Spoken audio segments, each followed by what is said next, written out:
everyone. Welcome to our talk today. I am Mang Cai, PhD, JD, attorney at law. I work at New Weiming Law Group. We have experience of more than 9 years, and we have helped many clients to achieve their green card approval, and we have maintained a high approval rate.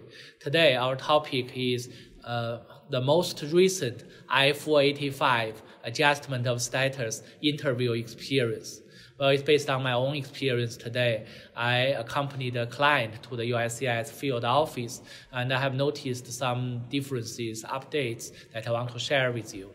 Well, some of you may have already heard, just very recently, the USCIS announced that they are going to further expand the interview scope. So from now on, virtually all 485 adjustment of status applications, or in other words, all green card holders who file their application inside the US basically will need to go through the interview process before they receive the green card. There may be certain waivers on a case-by-case basis. Therefore, it is more likely than before, virtually a sure thing that you will have an interview before your green card is approved. In this series, in our channel, in YouTube, other videos, previously we addressed the issue of why there will be I-485 interview, what generally may be asked, and you can refer to that video for background information. And here I want to share some updates.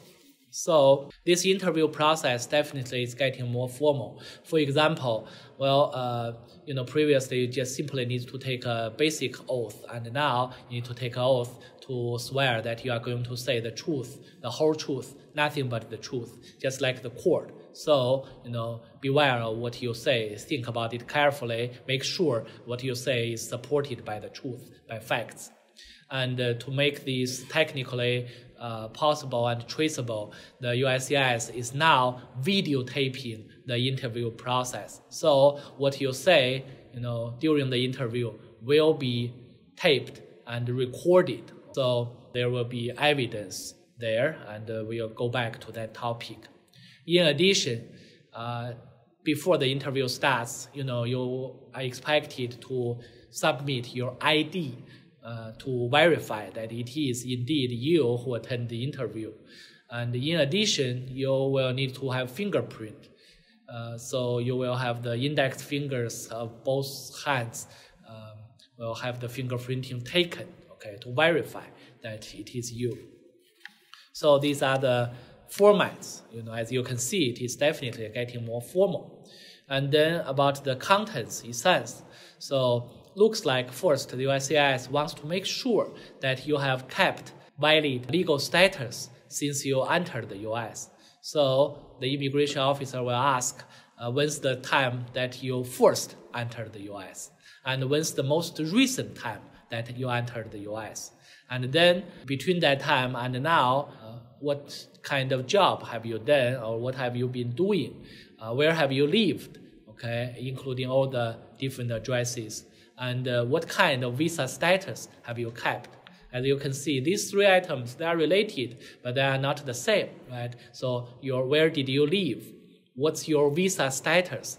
And what kind of job or school you worked or attended? So be prepared to answer those questions. Sometimes you may have changed several jobs or changed visa status, and you are expected to tell the immigration officer, to the best of your knowledge, the exact starting and ending date of each job, of each address, those things. So, it will be a good idea to write those down in a table format, from day 1 to day 2, day 2 to day 3, what's your visa status, where did you live, what kind of profession you held. So, as a personal reminder, during the interview, if the immigration officer agrees, you can refer to those written record, help to refresh your memory. So that's one thing, it definitely looks like USCIS is very interested in making sure, you entered the US legally and then you have kept legal status since then. Then, there are the routine questions in the I-485 form, and now there are many of those. There are 80 questions, and the USCIS officer will go over all these questions with you one by one, including those relatively rare scenarios, like have you participated in genocide? Do you plan to practice polygamy? These kind of questions. And if you want to prepare in advance, you can read the I-485 form, be familiar with these questions. Since you are applying green card, very likely English is not your native language. So you want to make sure you understand the questions correctly. If you do not understand the immigration officer, you can ask him or her to repeat the question. This way you make sure you answer the question correctly. And there are some other tricky questions. For example, have you ever received public assistance? Have you ever worked without proper authorization? Have you ever violated the term of your visa? Well, for these, sometimes, for example, if you received some kind of welfare benefit, or if you worked briefly, without proper authorization, the answer could be yes, to those questions I just mentioned, whether there's a violation of your visa status, of your, visa agreement, those kind of things, those kind of questions. Answering yes by itself will usually, should not make your 485 adjustment of status green card application be denied. Okay, so you can answer them based on the truth. On the other hand, if you do not provide the truth, then the consequence can be severe.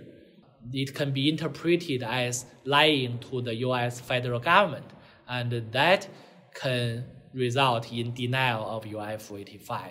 So if you don't know what the answers should be to those questions, prepare ahead or consult an attorney to make sure your answer correctly correspond to the fact. And what else? Well, you are expected to submit or bring with you documents to corroborate your statement. For example, you mentioned, you have stayed in your field of expertise since the I-140 was approved. Well, this is fine, but it will be better if you can submit documents such as your pay stub, your W-2, your employment letter, or other recent achievements, activities. For example, new publications, new citation and review activities to better support your claim that you have continued engaged in your field. Well, if you are not currently working, that's not necessarily leading to I-485 denial, but you need to be prepared to answer relevant questions, such as how you support yourself. So, as you can see, there are 80 questions on 485, and some of those questions can be tricky. Be patient, pay enough attention, carefully listen to and answer each question, and be prepared to discuss your past visa status and work history, and where have you lived, all this information. As you can see, now the interview before green card approval has become universal, widespread, and the interview is getting longer, the process, and there will be more questions, and be prepared to attend and finish your interview well. Well, if needed, you can consult an attorney for assistance, get this step done in the right way. And then what after the interview? Well, these days, since there's videotaping, there's no need for the immigration officer to print a written statement regarding what has been discussed, because it's all recorded. And then usually the immigration officer at the end of the interview will provide you with notice of the completion of the interview, where the immigration officer's last name will be shown on the notice. And the immigration officer may promise that you will hear from the field office within 30 days or so, several weeks. Sometimes they say 4 to 6 weeks, depending on their workload. And if you do not hear anything by that time, well, if you have the immigration officer's last name, you can schedule an InfoPass appointment, come to the field office, and learn the updated information. And then the outcome of the interview, if everything is okay, the immigration officer may approve your green card application on spot. Congratulations. Or the application may be approved several days later. This also happens. And alternatively, the immigration officer may determine that additional evidence is needed and tell you on spot that you will receive an IFE notice in mail. Okay, there are different check boxes in the notice after the interview that you are receiving. Okay, and there's one other scenario in the middle, that is, there's another checkbox which will tell you that the interview is complete and now the immigration officer will need more time to review your case to determine whether your case can be approved directly or whether additional evidence will be needed. Well, all these outcomes are normal, and in either way, you should hear from the USCIS not that long after the interview. So that's about all, as we just mentioned. Basically, I want to emphasize, you see, the widespread practice of interview these days and the importance of the interview, the more formal protocol and all the questions being answered.